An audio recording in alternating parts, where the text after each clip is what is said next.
everyone, I hope this is working. This is my first time trying this. So if anyone's watching, can you just give me a thumbs up that you can hear me? Oh, nobody's watching. How about now? No. Oh, that's okay. In time. In time they shall come. Okay, so I'm just going to go ahead and explain this project, and then it will be on our Facebook Live. I have one person. Who is it? It's Stephanie, probably. Can you hear me, whoever's watching?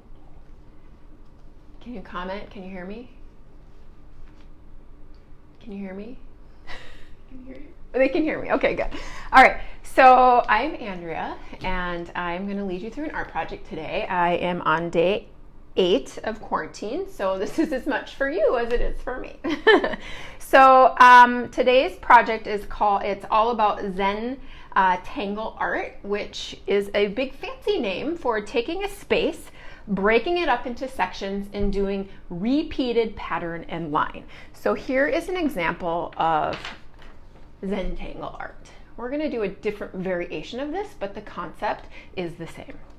So the first thing you're going to need is, I did not put this on our supply list, so if you want to pause the video and go grab some tape, if you have some, go grab some. If you do not have some, it's not essential, just makes things a little bit easier, but there is definitely a workaround. And you're going to want your scissors and your piece of cardboard. I use a cereal box, but you can certainly use whatever you have. So any size will work.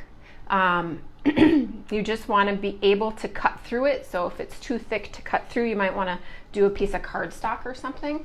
And so the first thing you're going to do is you're going to kind of mark around the edges of your cardboard box. Now, Peyton actually did this yesterday, and she informed me, she made my sample, that you don't want to go too deep, right? I mean, if you go too deep, if you cut too far in, you're going to have some space on the edge and it won't look as nice. So you just want to make really shallow cuts. And I cut every single one of these black marks. And as you can see, they are definitely not perfectly spaced. I don't want perfection here. I just want some random cut marks, and I want you to cut all the way around the edge. So you don't even have to make the marks. I made the marks just so you could kind of see how deep to go, but you can just take your scissors and you can start cutting all the way around the edges. So make sure that you do all 4 edges.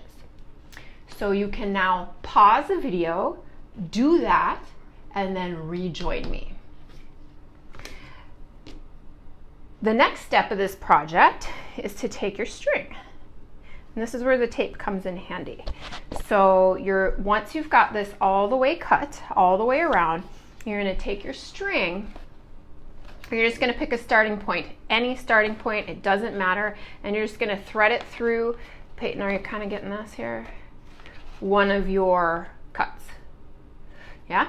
And then you're going to tape it down. This is the reason for the tape, but you could keep it in place just because it's tight enough. It probably wouldn't go anywhere and you wouldn't need the tape. So you're going to tape that down, and then you're just going to go ahead and start threading it randomly through all of your cuts. So it doesn't matter. I am not having a purposeful plan. I am just randomly threading. So what we're doing here is we're breaking these all up into spaces, which, guess what we're going to do with those spaces? You guessed it, we're going to put repeating pattern and line. How, you may ask? It's a mystery. I'm not going to tell you until you get there. Okay, so here I go. Go here. Where else do I want to go? Do I have this cut there? Yeah. I think this looks good. What do you think, Peyton? Think that's enough spaces? All right, once you have enough spaces and you're satisfied, you're going to cut that string off and you're going to take the end. Okay. And again, you can pause the video here at this stage too and just kind of work around threading if you're not keeping up with my speed. So you have this grid, and this is going to be the front.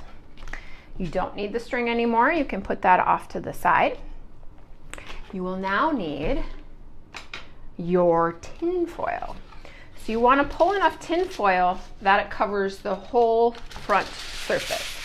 So this looks about right. Yeah, cut that off. And you're gonna lay,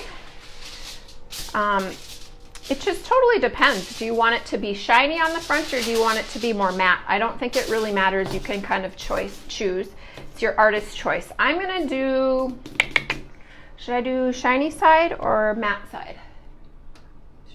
Shiny side, okay. Peyton's my videographer. She is home, of course, because we're all home.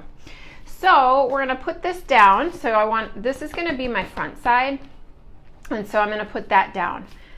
And then I'm just gonna fold my tin foil around all the edges, like so. Just like a present. It's like you're wrapping a present.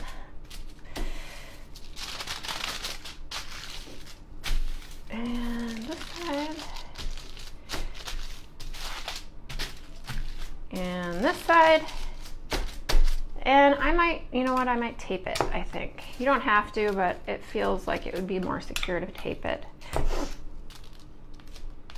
And maybe I'll tape the ends too, so that it's all nice and secured down. Just like so. And I'm gonna flip it up. So this is my front.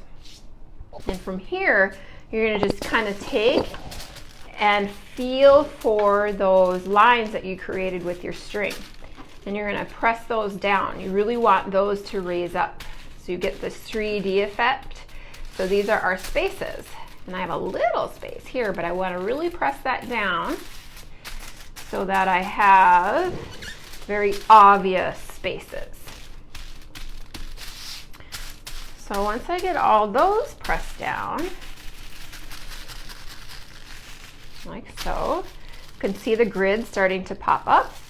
Yours will do the same. And you may have less spaces, you may have more spaces. It just depends on how many times you looped your string around. So mine looks like this. Peyton, can you see that on the video? Yes. Okay.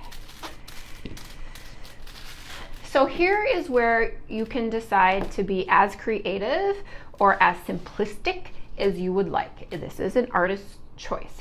But what we're going to do is start creating repeating line and pattern in every single space. You can choose just to do black or one single color, or you can do multi-colors. So for example, I'm gonna start with black, and I'm just gonna start anywhere, and I think I'm just gonna do this repeating kind of arch shape, repeating pattern and line. So I do the same shape, and then maybe I want to add some details. Maybe I'm going to do some dots in between each line.